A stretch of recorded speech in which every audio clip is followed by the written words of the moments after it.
dear students, myself Gangadhar Solanke and I welcome you all to the MC James virtual classroom.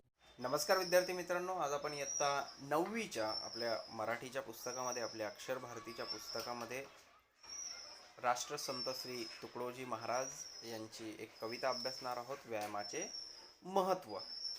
1909 मध्ये तुकडोजी महाराज यांचा जन्म झाला होता आणि 1968 मध्ये त्यांचं निधन झालं. तर राष्ट्रसंत श्री तुकडोजी महाराज हे संत साहित्यातलं एक महत्त्वाचं नाव आहे. त्यांनी केवळ आपल्या साहित्याच्या माध्यमातून लोकांना धार्मिक किंवा आध्यात्मिक बाबीत सांगितल्या नाही, तर लोकांना स्वच्छतेच्या संदर्भानं, चांगलं वागण्याच्या संदर्भानं आणि आपलं गाव अधिक चांगलं करण्याच्या संदर्भानं अनेक बाबी लिहून ठेवलेल्या आहेत.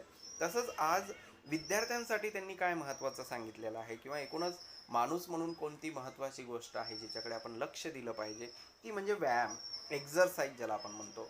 इंग्रजीमध्ये सुद्धा तुम्ही ऐकलं असेल की हेल्थ इज वेल्थ किंवा आरोग्यम धन संपदा असं आपण म्हणतो की आरोग्य किती महत्त्वाचं आहे. तर जसं प्रत्येक पाठाच्या वेळी मी तुम्हाला सांगतो की आपल्या पाठाच्या सुरुवातीलाच लेखकाचा किंवा कविता असेल तर कविता परिचय आपल्याला दिलेला असतो, तसंच खरं म्हणजे राष्ट्रसंत श्री तुकडोजी महाराजांच्या परिचयाची आपल्याला आवश्यकता नाही, एवढं मोठं त्यांचं नाव आहे. परंतु तुम्ही विद्यार्थी दशेत असल्यामुळे हे गरजेचं नाही की तुम्ही त्यांचं नाव ऐकलेलंच असेल. त्यामुळे राष्ट्रसंत तुकडोजी महाराज नेमके कोण होते, त्यांनी काय काम केलं, ते लेखकाच्या परिचयामध्ये आपल्याला दिलेलं आहे. माणिक बंडोजी ठाकूर असं त्यांचं पूर्ण नाव आहे आणि 1909 मध्ये त्यांचा जन्म झाला. 1968 मध्ये त्यांचं निधन झालं. संत कवी, समाज सुधारक, दोन गोष्टी आहेत. एक ते कवी होते, त्यांनी वेगवेगळं साहित्य निर्माण केलेलं आहे. आणि समाज सुधारक होते, समाज सुधारावा, समाजामध्ये जागृती निर्माण व्हावी म्हणून त्यांनी आपलं लेखन केलेलं आहे. मग समाज कोणकोणत्या लेवलवर जागृत झाला पाहिजे, समाजामध्ये कोणकोणत्या गोष्टी अशा आहेत ज्या समाजाने सोडल्या पाहिजेत, तर सगळ्यात महत्त्वाची गोष्ट अंधश्रद्धा, ब्लाइंड फेथ ज्याला आपण म्हणतो, सुपरस्टिशन ज्याला आपण म्हणतो, या सगळ्या गोष्टीतून समाजाने बाहेर आलं पाहिजे. जातीभेद, जातींवर आधारित जी समाज रचना आपल्याकडे आहे तो भेद माणसाने मानू नये आणि समता प्रस्थापित व्हावी. धर्मभेद, धार्मिक जे वाद आपल्या देशामध्ये अनेक वर्षांपासून आपल्याला बघायला मिळतात, धर्माच्या पार्श्वभूमीवर जो भेद आपल्या देशामध्ये केला जातो, या सगळ्या गोष्टी ज्या आहेत त्या समाज विघातक आहेत. समाज म्हणून आपल्यासाठी त्या गोष्टी चांगल्या नाहीत, अभिमानाने आपण त्या मिरवाव्यात अशा नाही, आणि म्हणून अशा गोष्टींपासून आपण वेळीच दूर झालं पाहिजे. देशामध्ये समता प्रस्थापित झाली पाहिजे, लोकांमध्ये बंधुभाव निर्माण झाला पाहिजे. या संदर्भानं राष्ट्रसंत श्री तुकडोजी महाराजांनी समाजामध्ये समाज सुधारणेच्या संदर्भाने अनेक विचार मांडलेले आहेत. तर त्यांनी काय केलं, अंधश्रद्धा, जातीभेद, धर्मभेद यांसारख्या समाज विघातक गोष्टींवर हल्ले चढवून त्यांनी देशभक्ती, अहिंसा व आत्मसंयम यांचे पाठ लोकांना दिलेले आहेत. गावागावातून गुरुदेव सेवा मंडळे स्थापन केली. आता जसं वेगवेगळे संत असतात आणि त्या संतांच्या मागे जाणारा एक वर्ग असतो आणि तो वर्ग त्या संतांचे शिष्य आपण म्हणूया त्यांना, वेगवेगळ्या माध्यमातून ते समाजसेवा करत असतात किंवा जे अध्यात्माच्या संदर्भातल्या गोष्टी असतील त्या गोष्टी पुढे नेण्यासाठी वेगवेगळे मंडळ स्थापन केले जातात. तसंच राष्ट्रसंत श्री तुकडोजी महाराजांनी गावागावातून गुरुदेव सेवा मंडळे स्थापन केली आणि त्यांनी हे सगळं जे कार्य केलं समाज सुधारणेचं, त्या कार्याबद्दल भारताचे पहिले राष्ट्रपती डॉक्टर राजेंद्र प्रसाद यांनी त्यांना राष्ट्रसंत ही उपाधी देऊन त्यांचा गौरव केला. जे तुकडोजी महाराजांना जे आपण राष्ट्रसंत म्हणतो, ही उपाधी त्यांना आपल्या देशाचे पहिले राष्ट्रपती जे होते डॉक्टर राजेंद्र प्रसाद यांनी दिली. त्यांची अनुभव सागर भजनावली, सेवा स्वधर्म, राष्ट्रीय भजनावली इत्यादी पुस्तके प्रकाशित आहेत. शिक्षण, भेदाभेद व अस्पृश्यता निर्मूलन, खरं म्हणजे हे सगळे शब्द आता 1909 किंवा 1968 त्या काळातले आहेत. आता अलीकडच्या काळात जर आपण बघितलं तर बऱ्याच प्रमाणात, मी असं म्हणत नाही की 100% आपण या गोष्टींमध्ये सक्सेस झालो आहोत की अस्पृश्यता नष्ट झाली पाहिजे, भेदाभेद लोकांनी एकमेकांमध्ये करू नये, जातीभेद किंवा धर्मभेद समाजामध्ये असू नये, सर्व समाज साक्षर झालेला असला पाहिजे. या गोष्टी नाही म्हटलं तरी आता बऱ्याच प्रमाणात कमी झालेल्या आहेत. म्हणजे साक्षरता वाढते आहे, शिक्षण गावागावांमध्ये पोहोचलेलं आहे. परंतु आपण त्या काळातला जर विचार केला तर परिस्थिती आता आहे तशी नव्हती. त्यामुळे या सगळ्या बाबींवर काम करणाऱ्या या संतांचं किंवा आपल्या महापुरुषांचं योगदान खूप मोठं यामध्ये आहे आणि राष्ट्रसंत श्री तुकडोजी महाराजांनी सुद्धा मोठं काम या संदर्भात केलेलं आहे.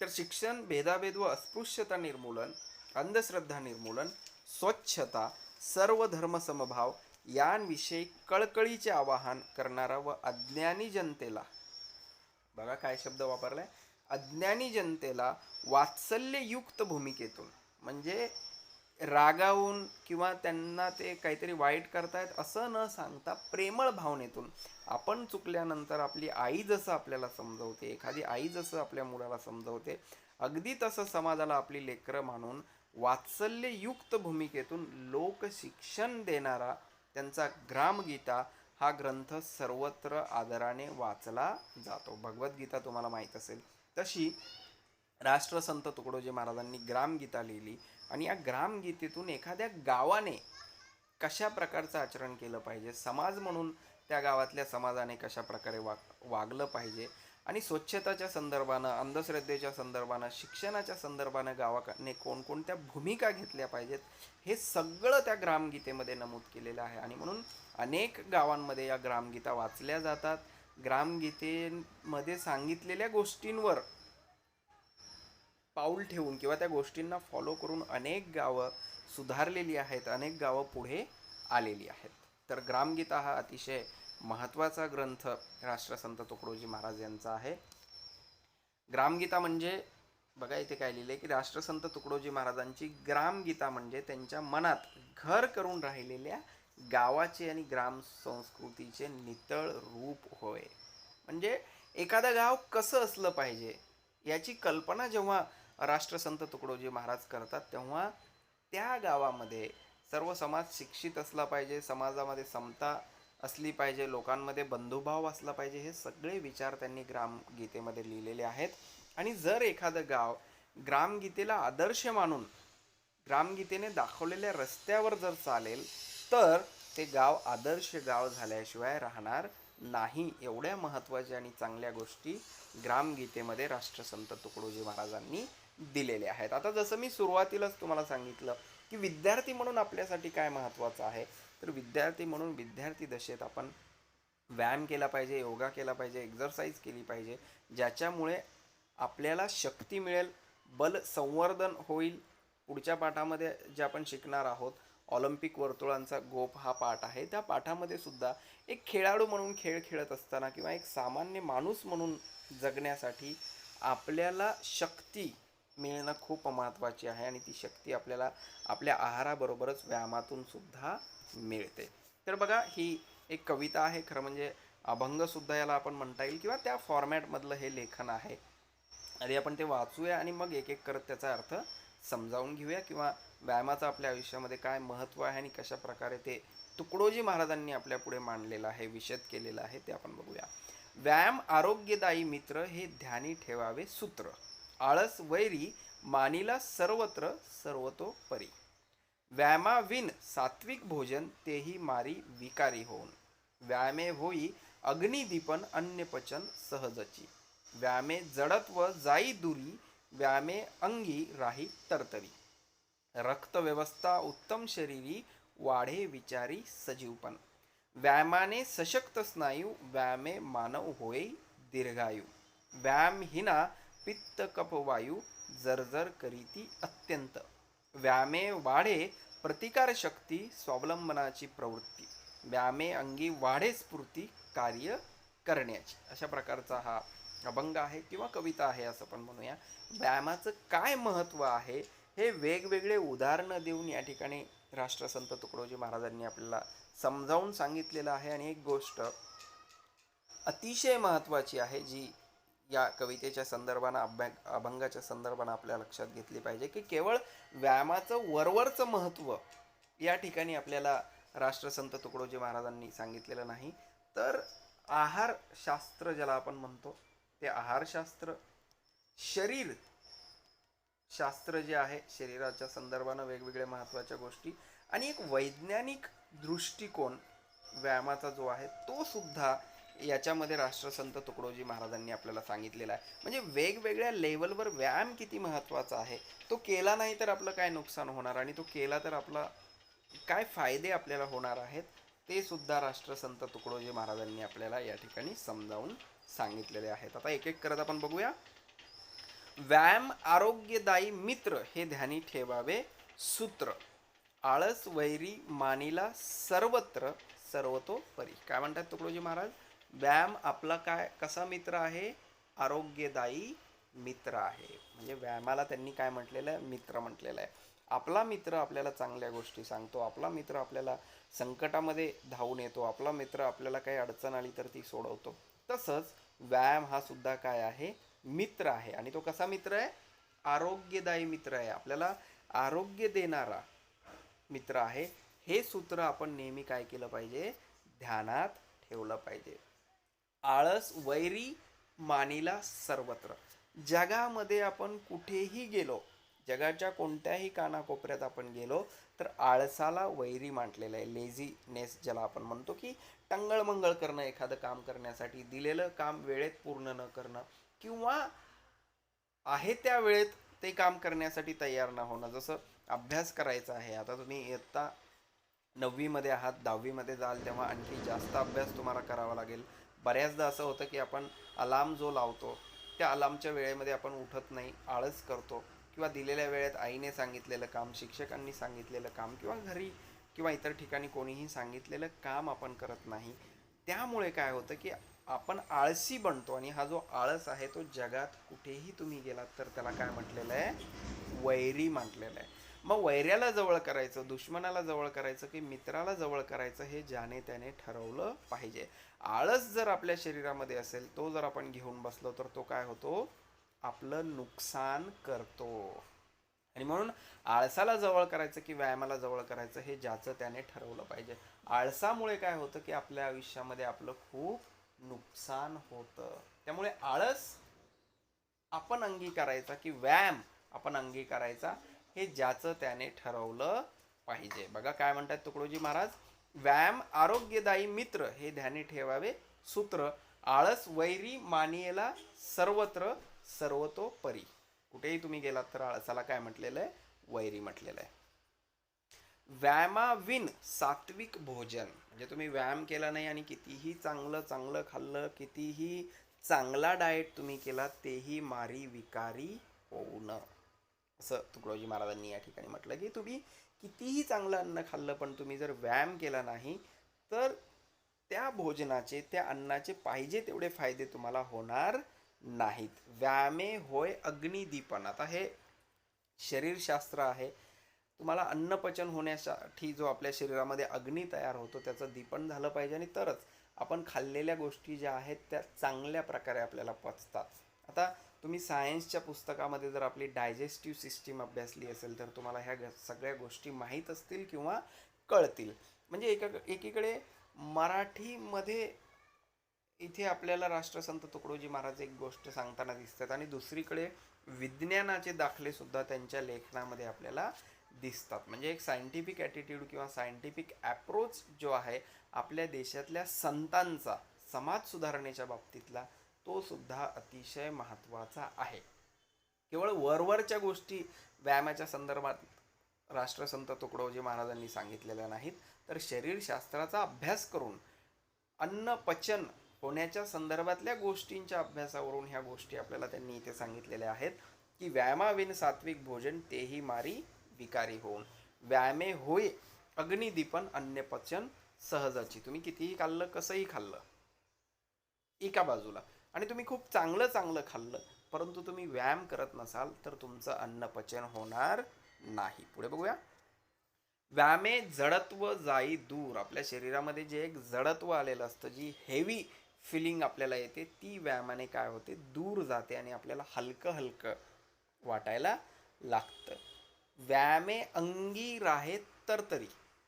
एखादा मुलगा खूप तरतरीत आहे असं आपण जेव्हा म्हणतो किंवा मैदानावर पीटीच्या तासामध्ये जेव्हा तुम्ही खेळायला जाता तेव्हा जो तरतरीत मुलगा असतो, खेळामध्ये खूप चंट असतो, पुढे असतो, त्याचं कारण हे असतं की त्याच्या शरीराची हालचाल होत असते, कदाचित तो व्यायाम करत असला पाहिजे. म्हणून इथे बघा त्यांनी काय म्हटलंय की व्यायामे जडत्व जाई दूर, शरीराला जो एक जडजड वाटणं असतं ते दूर होतं आणि आपल्या शरीरामध्ये दिवसभर तरतरी राहते. तुम्ही जर सकाळी उठून व्यायाम करत असाल तर दिवसभर तुम्हाला फ्रेश वाटतं, किंवा संध्याकाळच्या वेळेला जरी तुम्ही व्यायाम करत असाल तरीसुद्धा तुम्हाला एक फ्रेश फिलिंग व्यायामामुळे मिळत असते. रक्तव्यवस्था उत्तम शरीरी, ब्लड सर्क्युलेशन जे आहे ते चांगलं राहणं खूप महत्त्वाचं आहे. आणि आपलं आरोग्य चांगलं राहण्यासाठी आपलं ब्लड सर्क्युलेशन, बी पी ज्याला आपण म्हणतो बघा, अनेक जणांना बी पीच्या गोळ्या घ्याव्या लागतात. कोणाला ब्लड प्रेशर कमी असतं, कोणाला बी पी हाय असतो, कोणाचा बी पी लो होतं तर कोणाचा बी पी हाय होतो. आता आयुष्यामध्ये आयुष्य जगत असताना पुढे येणारे हे सगळे जे धोके आहेत ते जर आपल्याला टाळायचे असतील तर आपण आजच व्यायाम केला पाहिजे. म्हणून तर म्हटलंय की रक्तव्यवस्था उत्तम शरीरी, वाढे विचारी सजीवपण. म्हणजे केवळ शारीरिक दुर्बलता घालवण्यासाठीच व्यायाम महत्त्वाचा नाही, तर वैचारिक लेवलवर सुद्धा आपल्याला व्यायाम काय करतो, मोटिवेट करतो, किंवा चांगल्या दृष्टीने विचार करण्याची शक्ती आपल्याला व्यायामामुळे प्रदान होते. हे खूप महत्त्वाची गोष्ट आहे जी इथे राष्ट्रसंत तुकडोजी महाराजांनी आपल्याला सांगितलेली आहे की व्यायामे जडत्व जाई दूर, व्यायामे अंगी राहे तर तरी, रक्तव्यवस्था उत्तम शरीरी, वाढे विचारी सजीवपण. व्यायामाने सशक्त स्नायू. काय होतं व्यायामामुळे, आपले जे स्नायू आहेत ते सशक्त होतात, त्यांना ताकद प्रदान होते. व्यायामे मानव होय दीर्घायू. आता व्यायाम केल्यामुळे काय होतं, आपलं आयुष्यसुद्धा वाढतं, दीर्घायुष्य आपल्याला मिळतं. कारण वेळोवेळी होणारे वेगवेगळे आजार जे आहेत ते आपल्या शरीरापासून दूर राहतात. याचाच अर्थ काय, तर आपलं आयुष्य वाढवतं व्यायाम. व्यायामाने सशक्त स्नायू, व्यायामे मानव होय दीर्घायू, व्यायाम हिना पित्त कफ वायू.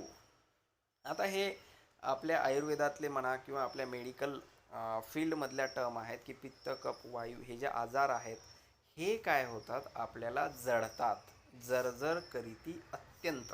जे पित्त जर आपल्या मागे लागला, ॲसिडिटी ज्याला आपण म्हणतो, कफ आहे, वायू आहे, हे आजार जर एकदा आपल्या शरीरात घुसले तर ते खूप सहजरित्या बाहेर निघत नाहीत आणि त्यामुळे काय होतं, आपलं शरीर जर्जर होतं. म्हणजे हळूहळू आपलं शरीर आतून काय व्हायला सुरुवात होतं, जर्जर व्हायला सुरुवात होतं आणि त्यामुळे इतर आजारसुद्धा आपल्याला व्हायला लागतात. आता हा लॉकडाऊनचा काळ चालू आहे. गेल्या 2 वर्षांपासून आपण सगळे घरात बसून आहोत आणि पुन्हा पुन्हा जर तुम्ही बातम्या ऐकल्या, वाचल्या, डॉक्टरांनी दिलेले सल्ले ऐकले, वाचले, तर हेच आपल्या लक्षात येतं की आपण काय केलं पाहिजे, व्यायाम केला पाहिजे. आपल्या सगळ्यांची जी हालचाल होत होती शरीराची ती कुठेतरी बंद झालेली आहे.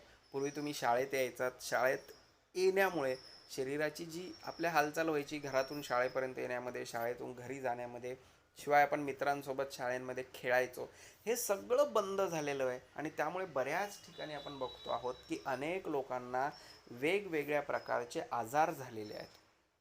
आणि ह्या आजारापासून दूर होण्यासाठी आपल्याला काय केलं पाहिजे, व्यायाम केला पाहिजे. आपले स्नायू सशक्त होण्यासाठी व्यायामाशिवाय पर्याय नाही. आणि हे जे आहे पित्त कफ वायू यापासून जर आपल्याला दूर राहायचं असेल तर व्यायाम अतिशय महत्त्वाचा आहे, जेणेकरून आपलं फक्त स्नायूच नाही तर आपलं शरीरसुद्धा सुदृढ बनेल. व्यायामे वाढे प्रतिकार शक्ती. खूप महत्त्वाची गोष्ट आहे ही. आता आपण बऱ्याचदा जसं मी सुरुवातीला तुम्हाला सांगितलं की हेल्थ इज वेल्थ किंवा आरोग्यम धन संपत्ता असं म्हटलं जातं, तसंच एक गोष्ट आहे, एक विचार आहे जो महत्त्वाचा आहे, सुविचार की prevention is better than cure. कोणताही आजार झाल्यानंतर त्याच्यासाठी लागणारी जी ट्रीटमेंट आहे ती आपण घेतो, त्यापेक्षा तो आजार होऊच नये म्हणून जर आपण आपली काळजी घेतली तर ती सगळ्यात महत्त्वाची असते. Prevention is better than cure. म्हणजे आजार झाल्यानंतर ट्रीटमेंट घेण्यापेक्षा तो आजार होऊ नये जर म्हणून आपण काळजी घेतली तर ती सगळ्यात चांगली गोष्ट आहे. आणि व्यायाम, एक्झरसाइज हे त्याचं सगळ्यात महत्त्वाचं उदाहरण आहे. व्यायामे वाढे प्रतिकारशक्ती. आपली जी इम्युनिटी सिस्टीम आहे, कुठल्याही आजाराला लढण्यासाठी आपल्या शरीरामध्ये ही जी इम्युनायझेशन पॉवर असते किंवा इम्युनिटी सिस्टीम असते ती वाढवण्यासाठी व्यायाम खूप महत्त्वाचा आहे. आणि केवळ व्यायामामुळे आपली प्रतिकारशक्तीच वाढत नाही, तर स्वावलंबनाची प्रवृत्तीसुद्धा आपल्यामध्ये वाढते. घरामध्ये बघा, आपली आई, आपले वडील आपल्याला काम सांगत असतात आणि बऱ्याचदा आपण ते करतो किंवा करत नाही, आणि त्यामुळे काय होतं की घरातल्या एकाच व्यक्तीवर ते सगळं काम करण्याचं बर्डन येतं. तर तसं न होता कमीत कमी आपण आपल्या गोष्टींमध्ये तरी स्वावलंबी असलं पाहिजे. म्हणजे ते आपण स्वतःच्या स्वतः केल्या तर इतरांवरचा भार कमी होईल. आणि ही स्वावलंबनाची वृत्ती जी आहे, प्रवृत्ती जी आहे, ती व्यायाम केल्यामुळे आपल्यामध्ये येते. व्यायामे अंगी वाढे स्फूर्ती. आळस दूर होतो आणि आपण कोणतंही काम करण्यासाठी सदैव तत्पर असतो. आपण तयार असतो, पुढे असतो इतरांपेक्षा. व्यायामे वाढे प्रतिकारशक्ती. एक तर प्रतिकारशक्ती वाढते, स्वावलंबनाची प्रवृत्ती वाढते. व्यायामे अंगे वाढी स्फूर्ती. स्फूर्तीसुद्धा वाढते. कार्य करण्याची म्हणजे काम करण्याची जी स्फूर्ती आहे ती आपल्याला व्यायामामधून मिळते, असं राष्ट्रसंत तुकडोजी महाराज म्हणतात. आणि इथे तुमच्या विद्यार्थी दशेत एकदा का तुम्हाला व्यायाम करण्याची सवय लागली तर पुढे आयुष्यभर त्याचे तुम्हाला अनेक फायदे होतील. आणि ते सगळे फायदे आपल्याला इथे नमूद केलेले आहेत. त्यामुळे आत्तापर्यंत जरी तुम्ही करत नसाल तरी इथून पुढे दिवसातून 10 मिनिट, 20 मिनिट, अर्धा तास तरी तुम्ही व्यायामाला दिला पाहिजे. व्यायामाला दिलेला वेळ म्हणजे तुम्ही स्वतःसाठी दिलेला वेळ आहे बघा. सकाळी करा, संध्याकाळी, किंवा एक कोणती तरी वेळ ठरवा आणि त्या वेळेत सुरुवातीला हवं तर 10 मिनटं, मग पुढे 20 मिनटं, असं करत करत वेळ वाढवत जेवढा शक्य होईल तेवढा व्यायाम केलाच पाहिजे. कारण व्यायामामुळे बघा एवढे सगळे फायदे राष्ट्रसंत तुकडोजी महाराजांनी आपल्याला सांगितलेले आहेत. पुढे बघूया. व्यायामाचे फायदे दर्शवणारा आकृतीबंध पूर्ण करा. आता आपल्या दिलेल्या कवितेवर आधारित प्रश्न खाली विचारलेले आहेत. खरं म्हणजे अशा प्रकारची महत्त्वाची कविता ही केवळ प्रश्नांसाठीच आपल्याला अभ्यासायची नाही आहे, की याचा अभ्यास केला आणि म्हणून आपल्याला परीक्षेमध्ये खूप चांगले मार्क्स मिळतील असं नाही. तर ही सवय जर तुम्ही अंगीकारली, व्यायाम करण्याची सवय जर तुम्ही एकदा तुम्हाला लावली, तर आयुष्यभर तुम्हाला याचे फायदे होणार आहेत. तुमची प्रतिकारशक्ती वाढणार आहे, स्वावलंबनाची वृत्ती तुमच्यामध्ये वाढणार आहे, आळस तुमच्यामधला दूर होणार आहे. आणि हा आळस दूर झाल्यामुळे एक उत्साह, एक चैतन्य तुमच्या शरीरामध्ये जे निर्माण होणार आहे, त्याच्यामुळे दीर्घकालीन फायदे जे आहेत ते तुम्हाला होणार आहेत. आणि येणारे आजार जे आहेत ते तुमच्या शरीरापासून दूर राहणार आहेत. असे अनेक फायदे आपल्या या कवितेमध्ये दिलेले आहेत आणि ते तुम्हाला इथे लिहायचे आहेत. व्यायामाचे फायदे दर्शवणारा हा आकृतीबंध आहे. आता एक एक करत तुम्ही ते तिथे लिहायचे आहे. त्यामुळे मी परत एकदा तीच गोष्ट सांगेल की केवळ परीक्षेसाठी अभ्यास करावा म्हणून ही कविता किंवा हा अभंग इथे दिलेला नाही, तर व्यायामामुळे आयुष्यभरासाठी जे जे फायदे होतात ते विद्यार्थी दशेतच तुम्हाला कळावेत आणि व्यायामाची सवय तुम्ही स्वतःला लावून घ्यावी, जेणेकरून पुढचं तुमचं आयुष्य अधिक चांगलं आणि अधिक सुदृढ होईल. पुढे बघूया. चूक की बरोबर ते लिहा. व्यायाम सर्वांकरता उपयुक्त असतो. आता हे चूक आहे की बरोबर आहे तुम्ही सांगायचं आहे.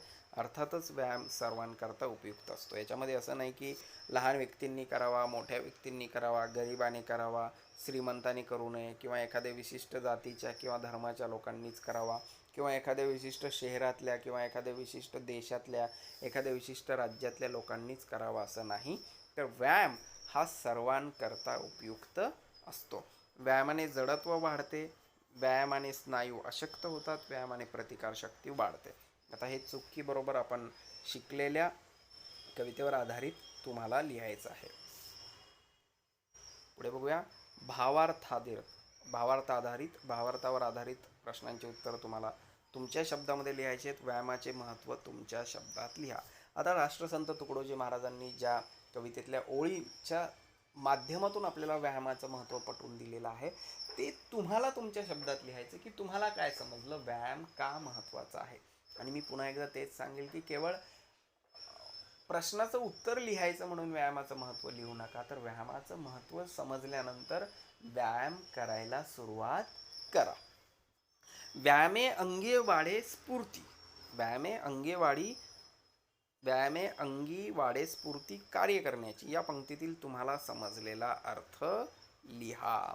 आरोग्यम धनसंपदा, जे मी तुम्हाला सुरुवातीला सांगितलं होतं, या उक्तीतील विचाराचा विस्तार करा. म्हणजे नेमकं काय म्हणणं आहे की आरोग्याला धन का म्हटलेलं आहे ते तुम्हाला लिहायचं आहे समजून. आता आणखी एक गोष्ट मी याच्यात ॲड करेल की आजपासून किंवा उद्या सकाळपासून जरी तुम्ही व्यायाम करायला सुरुवात केला आणि 15 दिवसानंतर किंवा 1 महिन्यानंतर तुम्हाला तुमच्या शरीरामध्ये कोणते बदल जाणवले किंवा तुम्हाला व्यायाम केल्यानंतर काय नेमका बदल जाणवला हे सुद्धा तुम्ही लिहू शकता. तर अशा प्रकारे व्यायामाच्या संदर्भानं आज आपण राष्ट्रसंत तुकडोजी महाराजांची ही कविता शिकलेली आहे, जी अतिशय महत्त्वाची आहे.